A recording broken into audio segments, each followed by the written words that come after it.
Why are you clapping? Why are you doing? Why are you doing?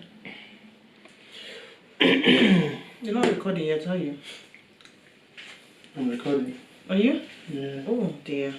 Why? You should have told me, isn't it? Told you what? What do you Before want you to start know? recording. What do you want to know? I don't know. Are you happy you go and put this one online? Change it. Hello everyone and welcome to The Complete Christian. My name is Chidi and I'm here with a special guest, my wife. Of 11 years. 11 years. Woo! Yeah, so if you're new to the channel, don't forget to subscribe, like, share, comment and all that good stuff.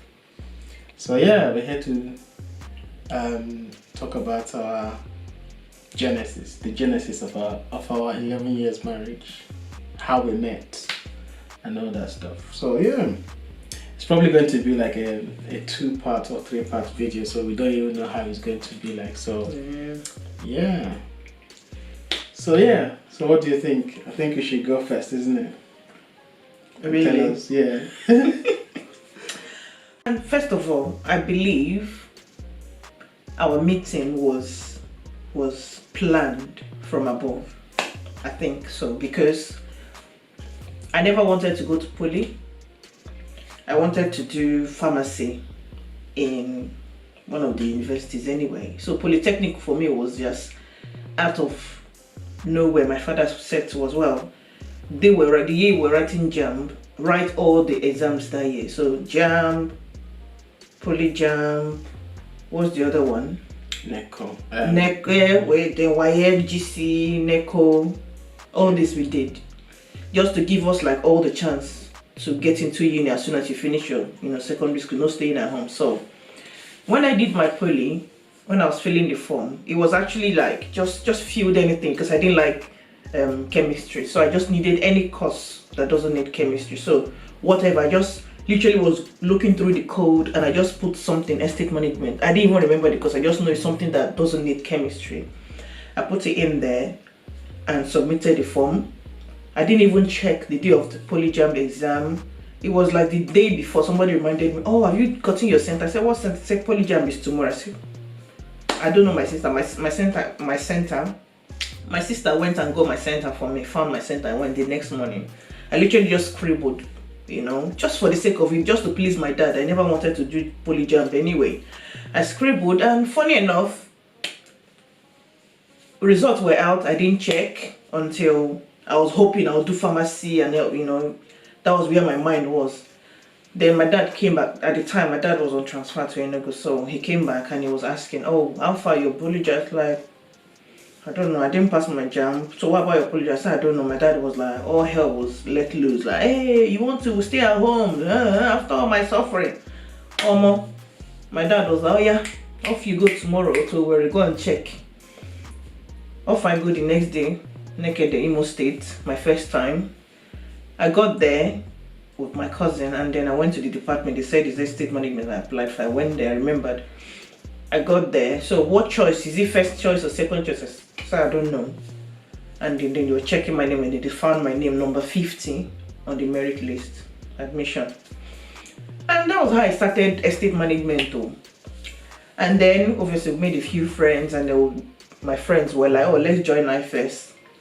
We started going to NIFES. Oh yeah, before you even talk about NIFES, let me say, I actually wanted to go to IMT. Yeah, IMT. So that's the state where she was living. I actually wanted to go to IMT, but my dad said no, because you must go to I had to go to Polytechnic because he didn't want me to go there and hook up with another girl and commit fornication. So. Oh dear. So yeah, he wanted me to stay somewhere where he would probably keep an eye. And by God's grace, that's where I met my wife. So we. Yeah. I could have gone to Enugu and she would come to Imo State and we would never meet. So that's why I said it was orchestrated, isn't it? Yeah. So we joined NIFES, and then I think it was, when you join NIFES, so people that give their lives to Christ, follow up. What's it called again? Follow up something. went on a follow-up, and in the follow-up class, the teacher was busy teaching, and then I saw this young, cute-looking man walking, with, the way he used to pose there. People know him that time. Hell, I used to bounce. I was like, who be this fine boy? Teacher was busy teaching the Bible, and me, I was busy looking at a man. Hey, God have mercy. And I saw him, he just walked past. I was like, oh, he's an Ephesian as well. I thought, oh, okay. And then after that day, when I go to fellowship or something, I'll be looking out for him. Like, I hope that guy is alright. I mean, a lot of us have done these things now. When you see somebody you like, you look out for the person, isn't it? So I was just being the normal, you saw somebody you liked, and then I was looking out for him. And then, obviously, at the time, I didn't know him, I didn't know anything about him. It was later I knew he didn't live in campus, so he used to go home like every weekend. So he wasn't always in fellowship. That's why sometimes he's not there. So I'll look out, I'll be like, oh, that guy's not here today. That guy's not here today. Until NIFES, I think, in NIFES that time, I think they still do that now, I don't know. They do this annual African praise concert, yeah. Yeah, meanwhile, when we started NIFES, of course, I joined the choir, because I've always been in choir. But obviously, I don't sing anymore. Well, I'm not in choir anymore, so. But at the time, or right from when I was a little girl, I've always sang. So I was in choir, NIFES choir. He was in choir as well. He joined the choir as well. After the follow-up class and everything, he joined the choir. I joined the choir. But obviously, we never met because he was always away at the weekend and all this stuff. So African Praise came. And during African Praise, you normally have like this 2-week concert, like all night vigil. You do like vigil every night. Students, we don't get anything what they do for us now. Just study, and if you have money, you have parents giving you money anyway, so just study. Do maybe read, go to class and all this. So we had all the time to do African Praise rehearsal. So we're doing this 2-week rehearsal before the concert day. In one of the rehearsal, that was when I sighted him again. Oh my God, this fine boy again. So after the rehearsal, because I lived off campus, I couldn't go home. Oh no, this is where I need to come in. Okay. This is where I need to come in. So basically, before I met my wife, and my wife is my first. So before I met my wife, I hadn't spoken to any girl ever in my life. About relationship. About relationship, obviously. Yeah. I haven't said anything. I grew up in Assemblies of God Church, so all we knew that time was holiness unto the Lord. Evangelism. And all those kind of things. Which was good. I mean, which was good. God helped to use that to shape us. So yeah, during the African Praise rehearsal, I was with my friends and I saw her sitting down somewhere, and I said to my friends, I'm going to go and talk to that girl over there. And they were like, no, you can't do it. They were like, you can't do it. So it was actually like a dare. It was actually like a dare. So I didn't even know what was happening. I was the one corner to admiring the fine boy. That fine boy. It was actually a dare, and I said to them, okay, watch what's going to happen. I'm going to, walk up to her and talk to her. So I just bounced in my usual way. I just bounced, and I got, up to her, and she was singing. I think you were singing that time. Yeah. I was singing. I was by myself, obviously. Yeah, and I was like, hello, you got a nice voice. And she was like, oh, thank you. And I was like, wow, so how come you don't actually sing, in the fellowship? You don't actually maybe take a special song or something? And she was like, oh, I can't sing by myself. I mean, NIFES at the time, then I was in OND way, like OND, isn't it? And you had like a lot of singing. NIFES to start with, fellowship, people from different parts of the country coming to school, isn't it, in a place? So you're like maybe the best of whoever in your choir or in your state or wherever you're coming to join the choir. So they had a lot of good singers, and there was a lot of competition as well. Everybody wanted to be sing. People in HND, the people that have got roots in the fellowship, they'll be the one doing everything. But I don't get time to come with I couldn't be bothered to force myself in to be seen. So me, I'll just stay behind the scene and just do my own thing. Yeah, so he was like, how come you don't lead songs? Like, I don't get the opportunity anyway, and I can't force myself in to be seen. Yeah, then I suggested, why don't you sing with some girls, different girls I mentioned. Forgot her name, Mbata. Yeah. One of the Favor sisters. Favor and Mbata. Different other people, and she said no. Big. I don't. So I mentioned different people, and she said, "Oh, I don't like this person. No. I don't want to sing with them. I don't want to sing with this." All these sabi people in fellowship. I beg. And then, in the end, she asked me, "What about you? Yeah, can we not sing together? Maybe we should sing together." And since I was the one doing all the suggestions, I had to accept. And yeah, but then I said to you, no, it can't be just you. And when you agreed, I said, well, but this is night first, though. It can't just be brother and sister singing together, before they will say, hey, they're fornicating.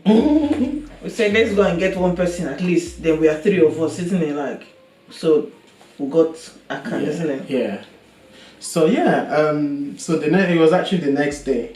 The next day straight away, Akan joined in. He came to my house. I'm like, hey. So I think you've jumped now. So I've jumped. After we finished the rehearsal, then you walked me home. I walked you home, and then I remember it was raining. It was drizzling a bit. Yeah. It's good. It's raining. When you're with the guy we don't like already, He was like, woo, that guy, that fine guy I've been looking at since. Finally, we're walking home together. It was nice, yeah? Oh, dear. Yeah, so obviously, we exchanged numbers, and I saw her to her house because it was late it was early in the morning, after a video. It was still dark, so yeah, and then that was it. Then we planned to have a rehearsal, I think maybe the next day or so. Yeah. And so then the next day I called her and said, I found someone to make so that we have a 3-part harmony. And then you were like, who's that? I said, Akan. And I was like, yeah, don't worry, Akan is cool, man. Akan can sing. Well, you knew Akan could sing then as well, so. And that was how we formed the singing group. The CGA. Chidi Goodness and Akan. So that was our singing group. So, and we started singing, rehearsing. We'd go to the house and rehearse. My house was the rehearsal. After rehearsal, they eat my indomie. We would eat nice indomie. I eat my okra soup, whatever I had. But yeah. Yeah. And then we started rehearsing, and then we sang our first singing was in JCCF Crusade. That's a joint Christian Campus Fellowship. They had a crusade, so that was our first performance or administration, whatever you want to call it. So, and then from there we did Night Fest. We sang in Night Fest as well. But it was short. Unfortunately, it was short-lived. That was the end of the second semester. And we all had to go our ways. So I had to, leave school as well. She had to leave school. I kind of stayed back because he was doing his part-time. So he did longer years than we did. So that's how we met.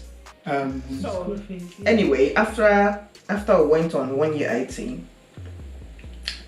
obviously everybody parted ways. We went on 1 year IT, but he kept in touch. He used to call me. Meanwhile, when we were at uni, like poly, he used to come to my room. Hey, this guy will come the first day. I'll be like, maybe he will come in the afternoon, and then in the evening again he was walking past, so he just he said let him say hello. I'm like, nah, but this guy has been here today. Now what's he fine? At some point my roommate will be like, think this guy likes you, you know. I'm like me, okay. I beg. What's be that one, you know? Yeah. You're feeling cool. I mean, I liked him, but I don't know. I wasn't thinking mad, but I liked him. It was cool, you know. And then he used to sometimes help me. We'll come and have a chat, have a laugh. A roommate that time, my cousin, she'd be like, I like Ikwarago. This guy likes you. I think this guy likes. I'll be like, if this guy says anything because I'm playing with him, because I follow and play, you know. But we went our separate ways anyway. He kept in touch. He would call me that time. So he wants to come to Enugu. Say, hey, come and do what in Enugu? I beg, go. Why are you coming to? I'm coming to look for you now. Say, I beg. Oh yeah, you come to where then. If you don't want me to come to Enugu, I'll be like, I can't come to. What am I looking for? Where will I say I'm going to? What will I tell my parents I'm going to? School has closed. We're on IT, you know. And then if you come to Enugu, where will you stay? I can't even go out to go and see, you know the way now. Everything is just. So we just couldn't see anyway. And then he said to me, he was going to travel. I think you've been to my village before. The point of you traveling, isn't it? Yeah. I'll tell you something happened. So he kept, okay, let's see, we didn't see you until like December that year. I was in my village for Christmas. I think December 2005, isn't it? Yeah, because he traveled 2006. Yes. So to December 2005, we went for Christmas, obviously Christmas celebration, and he called me to say, because he's been asking me, where are you from? What's the name of your village and all this stuff. Like, what do you want to do with the name of my village? I'm from Emekuku, I'm from Owerri. That should do really. What's the name of your village? Gongo. I said, I don't know. Don't ask me that one, I beg. Do you know? Guess what? This guy came all the way from Abia State, went on the bus, heading to Owerri to look for goodness. Right? He got on the bus. When he got into my town, he's gone past my village. He rang me. I'm in Emekuku. Where should I stop? I said, Emekuku, where are you going? He said, he's coming to my village now. I said, are you for real? He said, I'm on the bus. Tell me where I'm stopping. They said I'm in Emekuku now. Where is your village? I'm like, hey, I don't buy market. Anyway, I felt, well, he's here anyway. I said to him, okay, ask the people like around you, where are you? They told me. He asked and they said you're in so. And I said, oh, you've gone past my village, and then get out of the bus, cross over, go the other direction. And I told him the name of where he should stop, my village. And he literally stopped, came. My house normally is a no-go area for boys.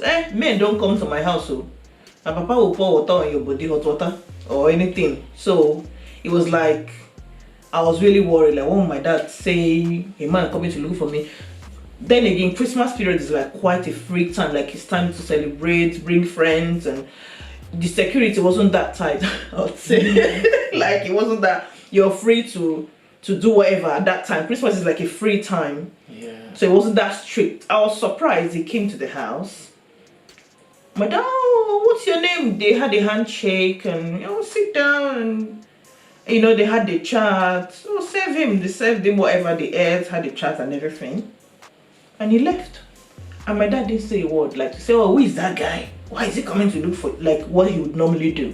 I was surprised, like, I was expecting a night meeting, maybe at night you're sleeping, they will call you, or yeah, come and explain who that boy is that came to look for you. My papa did not say nothing. Till today, my papa did not say nothing. Very unusual, very, very unusual. Yeah. Also, when we were in uni, when we were in school, she was the only girl that actually invited to my house. Yeah. To my family house.